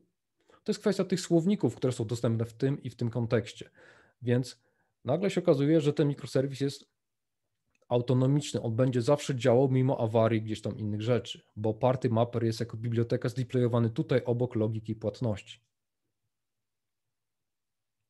Więc nie każdy moduł musi być deployowalny jako osobny, mógłby być, ale nie musi być jako osobny mikroserwisik. I wtedy kodzik warstwy koordynującej, które mieliśmy agregacik, teraz warstwa serwisu aplikacyjnego albo command handlera, to jest wtórne dla tego wywodu, którego patternu użyjemy. Na tym poziomie jest to wtórne. Tak? Chcemy wystartować płatność, jakiś user chce wystartować płatność, ale ja muszę sprawdzić zaraz, party mapperze, lokalny party mapperze, który jest źródłem prawdy lokalnym, bo mamy tutaj tylko mapowanie związane z płatnościami. To jest źródło prawdy. Zmapuj mi użytkownika na płatnika, mam ID płatnika, następnie z repo wyciągam sobie płatnika. Być może payer ID to jest to samo co user ID, nie wiem, tego nie obchodzi mnie to jest nieistotne. Zostało to zmapowane, pobieram płatnika, no dobra, zaczynamy proces płatności, czy to jest atomowo teraz prepaid, czy rozpoczyna sagę z bankiem, nieważne. Jeżeli to jest saga z bankiem, muszę czekać na zdarzenie, że się udało, albo się nie udało, albo w ogóle mnie nie powiadomią, jak się nie udało. I tyle. I tak by to było ze sobą zintegrowane. Dobra. Oczywiście to, o czym tutaj mówimy, nie zawsze ma sens. Ktoś powie, panie, ale my mamy specyficzny projekt. My robimy 45. system sprzedażowy w tym kraju i on jest tak specyficzny, że to jest specyfika branży, proszę pana, to tak się nie da. Rozumiem, czasem się nie da. Dlaczego? Dlatego, że ta analiza top-down, od góry do dołu, od procesu, przez granice poddomen, czasem ukryte są poddomeny, bounded konteksty, aż do kodziku, jest możliwa, no wtedy, gdy mamy procesy, czyli jesteśmy w modelu Kinefin po prawej stronie. Model Kinefin, wpiszę sobie w Google Cinefin, to jest model do segregowania problemów pod kątem ich złożoności. W dużym systemie mamy prawdopodobnie złożoność każdego typu zawartą. Pewne problemy są proste, czyli łatwo poznawalne, skategoryzowane. Obserwuję problem, szukam, do jakiej kategorii należy, znajduję sobie na przykład archetyp, gotowe rozwiązanie, gotowy nawet jakiś open source'owy modulik i wiem, co mam robić. Pewne problemy są skomplikowane, obserwuję, jestem w stanie przeanalizować, są analizowalne, będę wiedział, co mam robić. I taka analiza top-down, od góry do dołu jest możliwa tutaj po prawej stronie Kinefin. Ale ciekawie się robi po lewej. Problemy klasy kompleks są niepoznawalne w danym momencie w czasie. Być może retrospektywa, po 5 latach ja będę rozumiał, dlaczego tak było, obecnie nie rozumiem. Próbuję robić, patrzę, jak to działa, będę wiedział, co robić. Tutaj mi się wyłaniają praktyki. I zwróćcie uwagę, organizacje, które miały wielki sukces z mikroserwisami, Netflix, Facebook, Allegro i tak dalej, oni byli po lewej stronie ze swoim rozumieniem biznesu, zrobili brzydką kupę w kodzie, zrozumieli biznes, przenieśli się ze zrozumieniem na prawą stronę i teraz to jest łatwo. Teraz to jest łatwo dzielić. Wcześniej to było trudne i być może niewykonalne, więc musimy też sobie uświadomić dana część procesu, o której mówimy, gdzie jest w Kinefin. I do tego służy Event Storming Big Picture, o którym dzisiaj nie rozmawialiśmy, ten taki pierwszy nadrzędny. Ale co robić, gdy jesteśmy po lewej stronie? Wtedy analiza top-down nie ma sensu, no bo nie mam co analizować, nie mam procesów. Więc musimy zrobić analizę bottom-up, od dołu do góry. Więc powiedzmy, że jesteśmy na etapie praktykant 17 ze Staszkiem. Na początku dostaliśmy na twarz taki tekst, tam jakieś rzeczowniki mamy faktycznie, nie umiemy analizować reguł, zachowań, takich rzeczy. OK. Patrzymy sobie na same rzeczowniki, zadajemy sobie pytanie, co musi być spójne natychmiastowo, czyli szukamy tak zwanych agregatów, zaczynamy od dołu, od modelu kodu, a nie od procesów. Agregat w DDD to jest jednostka spójnej zmiany, czyli innymi słowy dane i reguły, które muszą być spójne atomowo. Coś złego się stanie, gdy jedna rzecz się zmieni, a druga się nie zmieni. Więc będę pytał, słuchaj, jak się zmieni status, czy natychmiast ma się zmienić limit debedowy? Co by się złego stało, gdyby klient stał się VIP-em, a chwilę później zmienił się limit? Nic się nie stanie, nie jest to problem. Słuchaj, a co by się stało, gdyby zmienił się limit debetowy, zmniejszył się, a ktoś wszedł z saldem na stan bardziej ujemny niż pozwala na to limit. Czy coś by się złego stało? Tak, bardzo źle by się stało, z jakiegoś powodu nieważne. Okej, to jest agregat. Te dwie rzeczy muszą się zmienić razem. Słuchaj, co by się stało, gdybym pobrał opłatę, ale ta opłata, jej fakt, dopiero chwilę później, 3 milisekundy na kolejce oczywiście takiego żargonu nie używam w rozmowie z biznesem. Po co jest Ci potrzebna opłata? No opłata jest do wysyłki, a kiedy jest wysyłka? Zawsze następnego dnia. OK, czyli widzę, że gdy zmieni się saldo, nie muszę natychmiast widzieć opłaty w systemie. Może być 3 milisekundy później. Słuchaj, po co Ci jest historia płatności? No, że były reklamacje. Jakie są reklamacje? Po przesyłce. Ile trwa przesyłka? 2 dni. OK, czyli po opłacie Nie musi być natychmiast historii płatności, bo i tak będzie mi potrzebna najwcześniej za 2 dni, więc 2 milisekundy to jest OK. I zobaczcie, z takiego rozumowania teoretycznie jestem w stanie dojść do takich samych granic agregatów jak z poprzedniego. Oczywiście będzie to zależało od ilości informacji, jaką jestem w stanie tutaj dostać i od tego, czy uczciwie podejdziemy do pytania, co się musi zmieniać atomowo. Ale wciąż możemy to koncertowo spieprzyć na poziomie kodziku. Wyobraźcie sobie taką klasę płatnik, która ma metodę czy cię stać na jakiś wydatek i w parametrze ma klienta, a zobacz sobie tego klienta, tam wydłub z niego co potrzebujesz i z tego sobie wyliczysz limit debetowy. Zobaczcie, co się teraz dzieje. Klasa płatnik woła zawsze klasę klient. Obiekt klasy klient, tak? A klient woła kogoś dalej, czyli to się wywołuje jak domino. Czy ten kodzik jest obiektowy? Czy to jest object oriented? No są klasy. Nie, to jest kod klasowy, ale czy jest obiektowy? Czyli czy moje obiekty są niezależnymi wyspami, które dostają sygnały? Nie. Popatrzcie, płatnik nie może działać bez klienta. To w trakcie kompilacji jest już zakleszczone. Mamy coupling. Tak naprawdę jest to kodzik proceduralny, gdzie mamy wielką procedurę płatności pociętą na 2 pudełka, pudełko płatnik, pudełko client i te 2 pudełka są i tak złączone w trakcie kompilacji. To nie jest kodzik obiektowy, te obiekty nie są niezależne, jeżeli tak siebie wywołują jak domino. Absolutnie. To jest taki antywzorzec dekompozycja funkcyjna, gdzie wziąłem sobie mniejsze funkcjonalności, pozamykałem w mniejsze pudełka, dalej jest to jedna wielka procedura od góry do dołu. I powiem wam, czasem na projektach ratunkowych, jak podchodzimy do refaktoringu kodziku, gdzie są stworzone klasy, które nie odpowiadają żadnemu modelowi biznesowemu, są tak dosyć chaotycznie, przypadkowo potworzone, nie da się tego zrozumieć. To zaczynamy pierwszą fazą od defaktoringu, czyli te dziwne klasy wybebeszamy, bierzemy te surowe linijki, od góry do dołu układamy je w procedurze, w zwykłej procedurze pascalowej i wtedy dopiero szukamy reguł spójności i wtedy dopiero proponujemy model biznesowy na poziomie klas niezależnych. Oczywiście można by ratować ten kodzik w taki sposób, że zamiast klienta przekazywać sobie tutaj, mała dygresja. Czasem w środowisku onanizmu funkcyjnego pojawia się taki zarzut wobec tam kodu obiektowego, że jak chcesz banana, dostajesz banana trzymanego przez małpę przez całą dżunglę. Nie, to nie jest kod obiektowy. To jest taki, wiecie, troszeczkę argumentacja jak obalenie stracha na wróble. Ktoś sobie postawił zły kodzik obiektowy i to jest słabe. Tak, to jest słabe, bo to nie jest obiektowe. Więc to nieprawda. W kodzie funkcyjnym trudniej jest stworzyć takiego banana z mapą, dlatego że tam jak kopiujemy wartości, to nagle się zaczynamy drapać po głowie, ale po co ja tak głęboko kopiuję? W kodziku obiektowym łatwo jest głęboko skopiować i dlatego łatwo się takie złe modele tworzy. Po prostu to jest jakby, faktycznie składnia sprzyja takim złym modelom, ale to nie możemy zwalać na składnię, to trzeba się zastanowić, co chcemy zrobić w ogóle, czy jaką granicę modelu chcemy tutaj wyrazić naszym kodzikiem. Więc możemy sobie przekazać dane klienta, jakiś snapshot, value object, dane klienta i teraz te dane klienta mogą pochodzić z obiektu klient, z formularza, z innego systemu, mogą przyjść w DTOS-ie, nieważne. Już troszkę lepiej, mam decoupling klienta od jego danych, troszkę lepiej jest faktycznie. Te obiekty klient i płatnik mogą działać niezależnie, bo wymieniają się paczką danych dane klienta.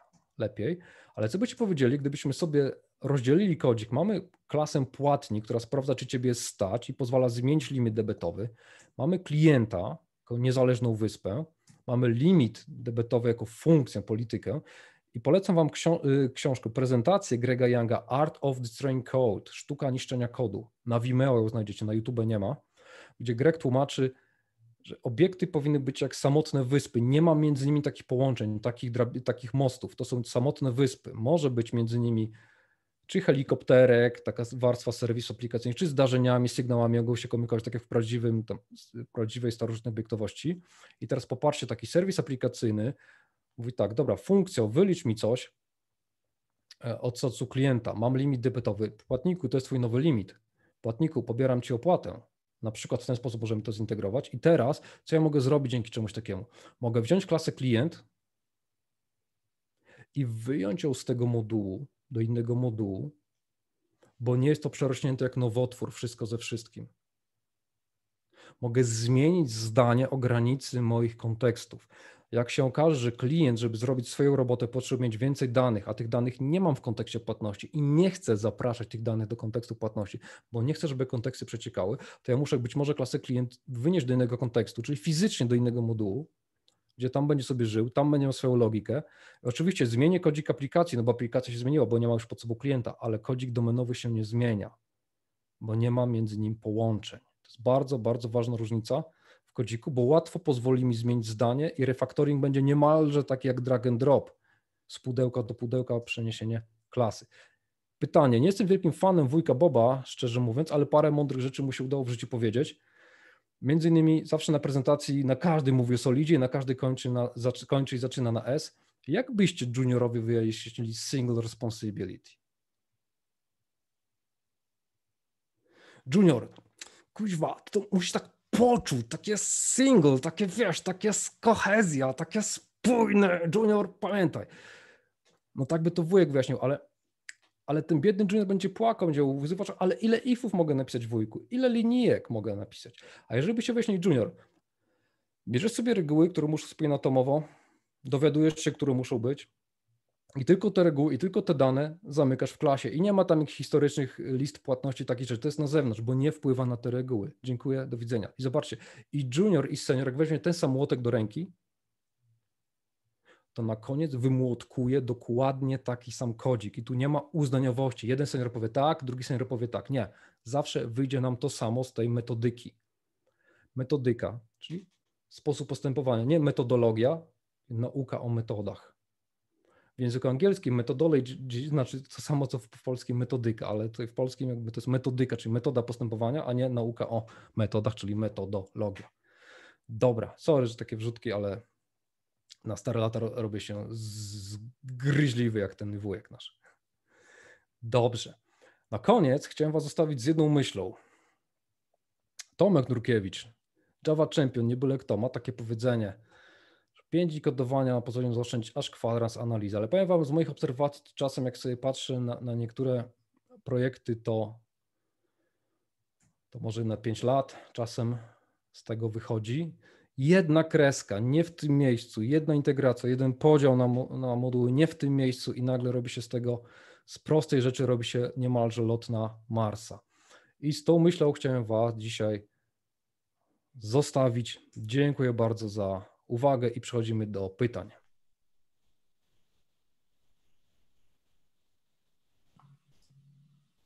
Dokładnie tak, Sławku, mamy kilka pytań. Mhm. Tak, to Michał pyta.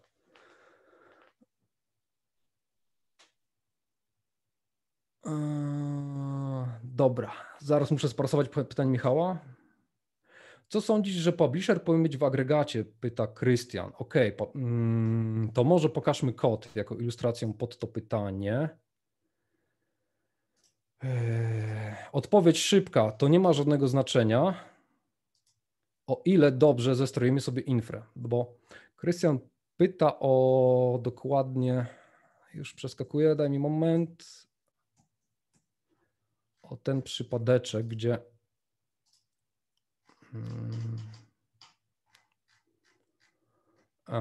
na przykład w płatniku mamy metodę pobierz opłatę, jak się udało, to zmniejszamy balans przepraszam, nie tu, jeszcze dalej, to było już po zmianie, czyli w tym lepszym kodzie, w tym płatniku.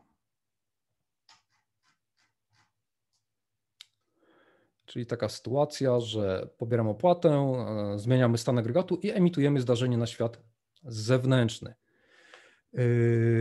No i oczywiście pojawia się pytanie, no bo teraz piętro wyżej w warstwie aplikacyjnej pobieramy płatnika z repo, wywołujemy metodę biznesową, która pod spodem emituje to zdarzenie i zapisujemy to do baski. Jeżeli macie klasyczny stosik, czyli Java z Springiem i z Hibernate'em, to jest metoda springowego serwice'u, czyli tutaj zapięta transakcja. I teraz pewnie Krystian obawia się o sytuację, gdzie publisher opublikuje zdarzenie, ono pójdzie w świat, ale transakcja się nie skomituje. Czyli ten balans się nie zmieni, w bazie danych będziemy mieli stary stan, a publisher wypuścił to na świat zewnętrzny.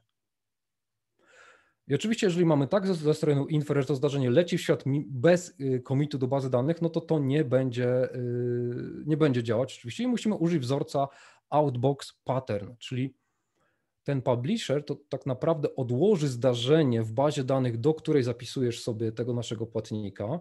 Uwaga, o ile obie bazy danych to jest ten sam silnik bazowy, czyli mogę zrobić transakcję lokalną. Czyli zapisało mi się i zdarzenie, i stan płatnika i później nasz biblioteczka do wypychania zdarzeń z outboxu gdzieś na brokera robi sobie w osobnym wątku swoją robotę. I w takim podejściu, jeżeli użyjesz wzorca outbox pattern, nie ma znaczenia, czy implementacja jest oparta w taki sposób, że płatnik ma w sobie publishera, czy płatnik ma w sobie kolekcję zdarzeń, bo też są takie implementacje, że tutaj dodajemy zdarzeń do kolekcji i w repozytorium wyciągamy tą kolekcję, to są bebechy techniczne, wypychamy zdarzenia, ale też, żebyś miał to kuloodporne, i tak musisz użyć wzorca outbox pattern. Więc przy takim założeniu, że używasz outbox patternu, jakby obie implementacje są równoważne, bo i tak zdarzenie wyjdzie tylko wtedy, gdy transakcja się skomituje. I tak już na poziomie implementacji zwykle robi się klasę bazową dla agregatu i w tej klasie bazowej albo masz publishera, albo masz tą kolekcję zdarzeń. I oczywiście ktoś powie, ale proszę pana, pan dziedziczy niezgodnie z zasadą podstawienia barbarylisków. Ta zasada mówi, że używaj dziedziczenia tylko wtedy, gdy będziesz używał polimorfizmu, czyli zachowań, zmiennych zachowań. A ja tutaj używam dziedziczenia do wyciągania przed nawias wspólnych pól. Czyli tak jak źle w szkole, przynajmniej mnie tak uczono obiektówki w szkole źle, czyli wspólne pola. Okej, to jest niezgodne z barbarylisków, ale jest taki w książce Martina, stemplowanej Martin Fowler Recommended, wzorce architektury korporacyjnej. Jest taki wzorzec layer superclass, który mówi, że obiekty z danej warstwy mogą mieć superklasę. Mówię wam o tym po to, żebyście po pierwsze zobaczyli, że do każdego bullshitu da się dopisać jakby filozoficzne wyjaśnienie, a dwa, gdyby was kiedyś na rekrutacji ktoś zapytał, to proszę bardzo, Krystian dalej dopytuje, bardziej chodziło o miejsce, agregat powinien dać możliwość pozyskania eventu, na przykład lista, powinien dać dobra, Krystian pyta tak, bardziej chodziło o miejsce, że agregat powinien dać możliwość pozyskania eventu, na przykład lista z changes, a publisher był w repozytorium, a box pattern wchodzi dość naturalnie.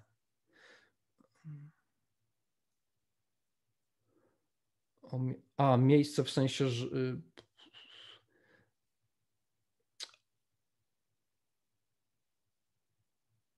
jasne, czyli jasne. Okej, bo Krystian pyta o to, czy ten publisher nie powinien być zależnością obiektu repo, czyli tego, do którego zapisujemy, bo pewnie, jasne, bo wyobraź sobie w ten sposób sytuację, że repo jest obiektem technicznym i repo ma wstrzyknięty w sobie inny obiekt techniczny typu publisher zdarzeń i tam jest ich miejsce tej całej okablowania, orurowania technicznego. Okej, ale podejrzewam, że tutaj troszeczkę mamy zjawisko tak zwanej cieknącej abstrakcji, czyli wiesz, czym jest publisher, wiesz, że to jest jakiś brudny obiekt techniczny. Nie powinien tego wiedzieć, to jest interfejs. Ja nie wiem, wiesz, czy ten interfejs, ta metoda publish, wiesz, czy ona coś dodaje do kolekcji, to jedno z rozwiązań, które proponujesz, czy wprost pcha to gdzieś na kolejkę, czy pcha to do outboxa, nie ma to, że ja nie wiem, co to robi. I powiem tak, na tym bym zakończył tę dyskusję, bo taka decyzja, czy używam tutaj publishera, czy kolekcji zdarzeń, nie znam projektów, które by miały faila z powodu tego, czy ktoś użył publishera, czy kolekcji. Wiecie, to jest jedna z tych decyzji w życiu człowieka, która ani cię nie przybliża, ani cię nie oddala od sukcesu, tylko miotamy się na boki, tracimy energię. Bardzo fajnie się o tym gada, bo jesteśmy biegli w tym, ale moim zdaniem projekty przewracają się z powodu niedobrej granicy, niedobrych zdarzeń, czyli zbyt wiele na przykład przekazujemy między systemami. To są powody klęski projektu, a to, czy to jest kolekcję, czy publishera, tutaj będę jak baca. Może być tak i może być tak. w każdym projekcie będę super szczęśliwy, jeżeli ma te inne rzeczy dobrze ogarnięte. Ja Dobra. mam jeszcze jedno Tak? pytanie, bo tutaj Kamil, znaczy nie pytanie, a w zasadzie apel do Kamila. Kamil podniósł rękę. Natomiast zachęcam tutaj do zapytania poprzez sekcję Q&A. Bo pewnie na czacie też jeszcze... Tak, i tutaj też została podniesiona ręka, więc jakby zwracamy uwagę, żebyście też swoje pytania do Sławka kierowali do sekcji Q&A. One się tutaj pojawiają. Bo tam w Miro macie taki guziczek Q&A gdzieś na dole po prawej. Dobrze, ja teraz powinienem chyba, że odpowiedziałem i done, super. I wtedy to się jakoś zaznaczy. Dalej Grzegorz pyta, masz może pomysł, jak pisać apki POC startupowe, gdzie model biznesowy jest mega zmienny? Czyli w domyśle nie ma domeny, którą ja mogę modelować. I to jest w ogóle jedna z głównych zasad Evansa. Jeżeli twoim jedynym skopem jest koniec iteracji, to jest twoje deliverable, to nie modeluj żadnej domeny. Często też sam biznes jest niestabilny, w sensie słowa biznesowe nieokrzepły i co Evans proponuje, nie używaj słów dostatecznie dobrych, bo one zostaną. Zamiast tego użyj słów totalnie od czapy. Greg Young proponuje grę gibberish game, czyli ish, na przykład coś payerish, płatnikowate, bo każda osoba, która wejdzie w ten kodzik, nie przepuści tego, zaraz, to jest zła nazwa, ale być może na początku w POC nie było lepszej nazwy, bo nie rozumiem tego biznesu, dopiero tego odkrywamy. I dalej piszesz, załóżmy, że aplikacja składa się z kilku featuresów w pakietach, nie modułach, ok.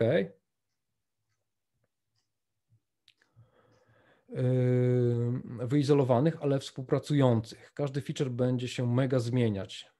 Jak efektywnie pisać takie apki? Znaczy tak, przez efektywność ja bym tutaj rozumiał niezmużdżanie się na tym, co myśmy tutaj robili, bo nie masz czego modelować tak naprawdę. I tutaj dużo lepiej jest napisać kod, który nie będzie szkoda wyrzucić. Jedną z technik jest pytanie, czego na pewno nie chcemy, czyli moim założeniem będzie to, czego nie będę robił. Na przykład nigdy nie będę sprzedawał, nie wiem, tak jak tutaj mam płatności jakieś prepaid, czy wiem, że pewnie będzie bank, ale na przykład nigdy nie będę płacił, nie wiem, barterem, tak, bo to już mi dużo rzeczy może uciąć pewnych modeli. Jeszcze co bym dorzucił, tak jak my pracujemy czasem ze startupami, rzadko, bo zwykle startupy są wszechwiedzące i to nie jest etap, gdzie coś można podpowiedzieć jeszcze, to jak to delikatnie powiedzieć? Na przykład Mariusz u nas to jest taki zabójca startupów. W ciągu pół dnia do dnia jest w stanie ubić sporo startupów, ubił event stormingiem, czyli najtaniej jak się da, na ścianie karteczki i już na ścianie widzimy, że coś się nie spina, coś nie ma sensu, po co ten kod w ogóle pisać? Jeżeli zejdziemy ze zdarzeniami do takiego poziomu szczegółowości, jak ja tutaj Wam proponowałem, oczywiście to był malutki storming, prawdziwy ma 300, 500, 1000 karteczek, to było tylko, wiecie, takie coś, żeby dało się pokazać na slajdzie i szybko zrozumieć. Jeżeli ten storming będzie nie na takim ogólnym poziomie, tylko bardziej szczegółowy, no to medior i senior developer już widzi kod. I nagle, ok, to nie ma sensu.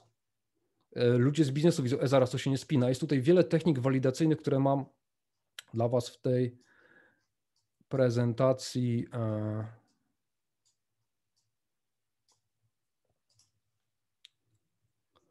Która tam wcześniej była podlinkowana, zaraz ją odnajdę. Jak zadawać pytania facylitujące, jak dochodzić, na przykład walidować pomysły od końca. Masz storming i od końca masz ostatnie zdarzenie, na przykład pobrano płatę. Co musi być wcześniej, co musi wcześniej, bez czego to nie zadziała. I nagle, nie mamy tego. Albo, dobra, chcesz zobaczyć coś na jakimś ekranie, super. Skąd wezmę te dane? Nie pomyśleliśmy o tym. I nagle otwieramy puszkę Pandory. Więc zmierzam do tego, że najbardziej efektywnie byłoby tego w ogóle nie pisać, tylko sobie eksperymentować na ścianie. Nie wiem, czy to zadowalająca jest odpowiedź. Dobra, dalej Jakub.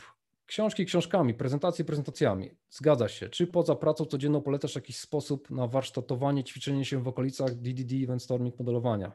Po godzinach. Branie nowych własnych projektów na klatę, czy też próba takiego pisania retrospekcji tego, co istnieje z starych projektów. Temat DD jest ogólnie ogromny. Jaką strategię polecasz przyjąć, by dojść do poziomu, gdzie Evans będzie płakał ze wzruszenia, patrząc na kolejne twoje projekty? Więc tak, pierwsza rzecz, storming jest techniką komunikacji. Dopiero to, co z niej wyciągnę, poddaję analizie. I teraz komunikować się, no ja widzę czasem, ktoś tam pokazuje gdzieś na YouTube, jak sam ze sobą robi storming, ma jedną wadę, te modele są najlepsze, bo są moje. Jest syndrom psychologii programowania love to a brain child, miłość do dziecka umysłu. Są moje pomysły, więc jeżeli po pierwsze samemu ciężko by to było zrobić, jeżeli się nie ma schizofrenii, tak sobie myślę. Storming jako taki. 2. W ogóle też, może o tym nie powiedziałem, storming się nie nadaje do każdego typu projektu. Jak to widzieliście, mieliśmy storming procesowy, nadaje się do biznesów procesowych. Widziałem kiedyś, ktoś modelował zamawianie biletów w kinie stormingiem procesowym. Bez sensu. To nie jest problem procesowy. To jest bardziej maszyna stanów, bo ja mogę zacząć od wyboru miejsca, wyboru daty, wyboru filmu. Może być tak, że żona jest na zakupach, chce pójść do kina na cokolwiek. Albo odwrotnie, z góry planowałem konkretny tytuł i szukam sobie miejsca i terminu i tak dalej, więc to jest bardziej dużo lepszy byłby model maszyn stanów. Więc też pierwsza rzecz, nie używajcie stormingu do wszystkiego. Big picture zawsze warto zrobić, bo tam się używa tylko zdarzeń, widzimy otoczenia. Branie własnych gotowych projektów na klatę. Powiem Ci tak, ja nauczyłem się bardzo dużo w kilku trybach. Pierwszy, patrzenie jako facylitator, jak inni to robią. Facylitator to jest osoba, która pilnuje ceremonii, a modelarz odpowiada za model, za wynik. I na przykład, jeżeli chcecie sobie robić storming u siebie w organizacji, poproście kolegę czy koleżankę, żeby cię facylitował. Nie musicie brać z zewnątrz facylitatora. Czyli na przykład macie osoby, które się jarają modelowaniem i powiedz, ej słuchaj, w tym tygodniu ja będę modelował, ty mnie facylituj, a za tydzień ja ciebie będę facylitował, a ty będziesz modelować. I facylitator nie wpierdziela się w wynik modelowania, czyli w model, tylko pilnuje, ej słuchaj, zadaj takie pytanie, zwróć na to uwagę, on powiedział to, zapytaj o to. I wtedy patrząc, jak inni modelują, jak inni zadają pytania, jak się w ogóle zachowują, na co zwracają uwagę, bardzo, bardzo dużo można się nauczyć, czego nie robić. To jest jeden tryb działania, przez obserwację innych, ale taką aktywną, bo mam jakąś rolę w tym, ale skupiam się na metapoziomie, czyli jak oni myślą, a nie sam myślę o problemie. 2, na przykład na potrzeby warsztatowe mamy ileś tam domen takich przykładowych, treningowych rozpykanych i powiem Wam, przez 10 lat miałem kilka przełomowych momentów przemodelowania wzorcowego rozwiązania. Mi się wydawało, że jest super, wszystko jest super, nagle wchodzisz do dużego portalu sprzedażowo-aukcyjnego i tam zaawansowani zawodnicy challenge'ują twój model i nagle dostajesz lekki wpierdziel i to challenge'uje twoje podejście. To jest trochę jak kata. Ja kiedyś nie byłem wielkim fanem kata, bez sensu, po co 20 razy robić ten sam problem, tam grę w życie. Nie, to naprawdę ma głęboki sens, bo jeżeli znasz problem na wylot, to możesz eksperymentować z metodą, bawić się metodą i naprawdę nawet po 10 latach wprowadzamy zmiany w przeróżne gdzieś tam dobrze wygrzane rozwiązania, ale że to jest namysł, masz ten namysł, to nagle ci się na meta poziomie powie, dobra, ale tak generalnie to ja mógłbym trochę inaczej patrzeć na inne rzeczy. I teraz oczywiście można powiedzieć, ale nie mam tyle czasu, mam bieżączkę i tak dalej. No właśnie, to jest problem, żeby mieć czas na ostrzenie piły. Wiem, że na przykład we Wrocławiu były takie spotkania przedkryzysowe, gdzie po prostu modelowano, przychodził ktoś z jakimś problemem, prawdziwy człowiek z prawdziwego biznesu i ludzie się spotykali za free, mu to modelowali. Teraz z Mariuszem będziemy działać z przykładem stormingowym. Mariusz, gdzieś już znajdziecie go na LinkedInie, kto zaczął reklamować. Z takich jeszcze meta podpowiedzi, co bym powiedział, rozumiesz biznes, gdy wiesz, na czym zarabia. Masz taką ciekawość, ale skąd się tutaj bierze pieniądze? Zarabia albo oszczędza pieniądze. Jeżeli to rozumiesz, potrafisz dociec do tego, to dużo rozumiesz. Oczywiście są organizacje, gdzie nikt nie chce, żebyście to wiedzieli, ja to rozumiem. Są takie miejsca, to jest niedostępne, zgadza się. Dużo zmienia, ja na przykład kupuję kod, zamawiam kod. Produkujemy różne rzeczy, gdzieś tam nie robimy tego sami, część rzeczy, bo się nie znamy na przykład i zupełnie inaczej się patrzy na development, na analizę, na wymagania, na craftsmanship, gdy płacisz za kod. Naprawdę kupcie kiedyś kod, ale nawet wystarczy, nie wiem, kupić usługę typu położenie płytek czy coś takiego i też inaczej patrzysz wtedy na wszystko. Dobra, co jeszcze tam, co ci mogę powiedzieć? Evans będzie płakał wzruszenie patrząc na twoje projekty. Evans robił parę demo i pokazywał swój kod. Evans to jest człowiek, który jest na takim poziomie kariery, gdzie w agregacie używa repozytorium poprzez statyczną metodę. I to jest OK dla niego. Jest na tym etapie kariery, gdzie po prostu może tak robić. To tak jakbym miał tylko skomentować. Dobra. Dalej Marcin pyta, Sławku, co uważasz na temat w pełni rozłącznego modelu domenowego i modelu perzystencji? W praktyce zauważyłem, że niesie ze sobą bardzo duży narzut związany z translacją obu tych modeli. O właśnie, czyli jest pytanie, żeby zilustrować wam. Dobra, i teraz uwaga, gówno burza będzie, szambo wyleje, jak to dotkniemy tego tematu. Marcin pyta, czy agregat, czyli obiekt dziedzinowy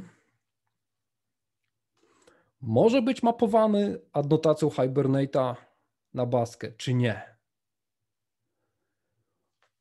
No bo jeżeli nie, to musiałbym, popatrzcie, po co powstał ORM? Ja jestem tak stary, że jeszcze nie było Hibernate'a, jak zaczynałem w Javie programować i to była robota szympansa, gdzie puszczaliśmy kwerendę do Baski, dostawaliśmy result set, JDBC, result set, getterem i setterem naparzaliśmy tam w jakieś DTOsy. Później przyszedł mapper MyBatis, iBatis, a później dopiero Hibernate. I to naprawdę było przykre, takie przewalanie tych danych. I teraz gdybyśmy dostali anemiczną encję i chcieli powiedzieć, że ta anemiczna encja jest czymś innym niż mój agregat, to musiałbym albo A, przepakować te dane getterami, setterami, dozerem, automatycznie czy praktykantem. Sorry, też byłem praktykantem, robiłem takie rzeczy. Więc ten problem wraca, muszę przewalać dane. Pytanie, po co to robią? Oczywiście jest to bardzo sensowna taktyka, gdy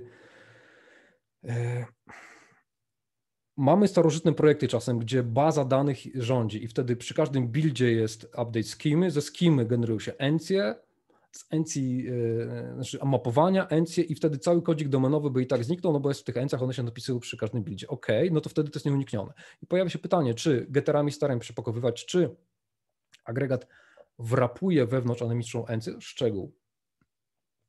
Inny przypadek, gdy mamy jakiś system legacy i mamy anti-corruption layery, warstwę przeciwzgnilną, bierzemy sobie tam anemiczne encje, DTOsy, cokolwiek stamtąd i chcemy nadbudować nad tym nasz agregat. To jest nieuniknione, oczywiście, że muszę tak zrobić.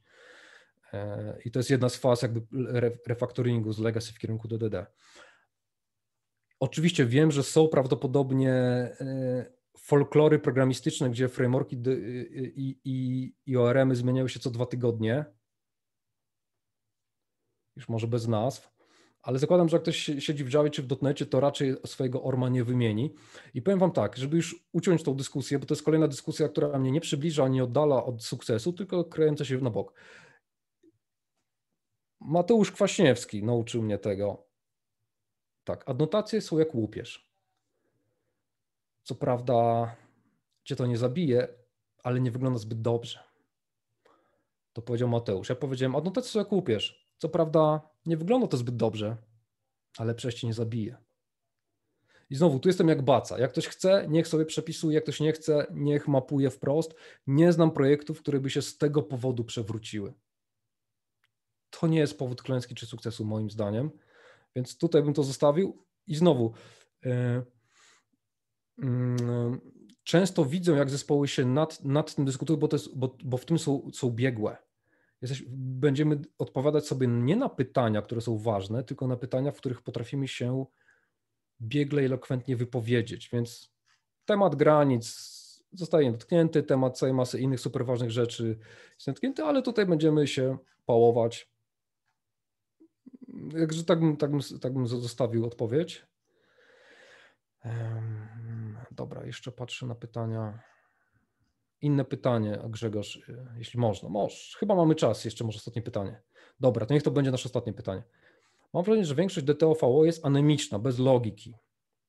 I tak, data transfer obiekty żebyśmy już ustalili definicję. Tak, będę ich używał do transportu pomiędzy modułami i z definicją anonimiczną. To są głupie muły robocze do przewalania danych. Tak, i pewnie zaraz DTOS-a sobie z JSON-a serializujemy i nasze procesory nic nie będą robić, tylko stringi przewalać. OK. Value objecty nie. Value objecty jak najbardziej mają metody biznesowe. Mam jakiś money, tak? Czy ja mogę dodać money? Nie zawsze. Jeśli się waluta nie zgadza, nie możesz tego zrobić. Kiedy money jest taki sam jak inny money? Kiedy na przykład różnica między dwoma kwotami to jest 7 miejsc po przecinku procentowo względem różnicy. I w stosunku do mniejszej kwoty są przeróżnie, mówi prawo bankowe, to znaczy, więc takie bardziej value objecty po to są, żeby miały logikę biznesową, jeżeli jej nie mają, to raczej są DTOS-em. Stąd można te DTOS-y automatycznie wygenerować. Znaczy, to Grzegorzu musiałbyś powiedzieć, a skąd chcesz je generować? Co byłoby źródłem informacji o strukturze DTOS-a? Piszę na przykład notując pola w encjach, jako źródło danych. Absolutnie nie. Bo tak. Grzegorz pyta, czy dałoby się encje, przepraszam, value objecty czy DTOS-y generować z encji? A więc tak, po pierwsze value objecty to nie, no bo mają w sobie logikę. I value object może być zapisywany do bazy danych, jeżeli jest częścią jakiegoś agregatu. Bo value object nie ma ID w sobie, więc nie możesz go odczytać z bazy, bo nie ma ID. Możesz go zapisać do bazy tylko wtedy, kiedy jest częścią większego agregatu, bo agregat ma ID. Natomiast często value objecty traktujemy ad hoc, na przykład wygeneruję jakiś widok, projekcję, pokaż coś na ekran i wtedy chcę sobie coś wytworzyć. Dalej mówisz, czy DTOS-y chciałbym generować z encji? Dlaczego? Właśnie, bo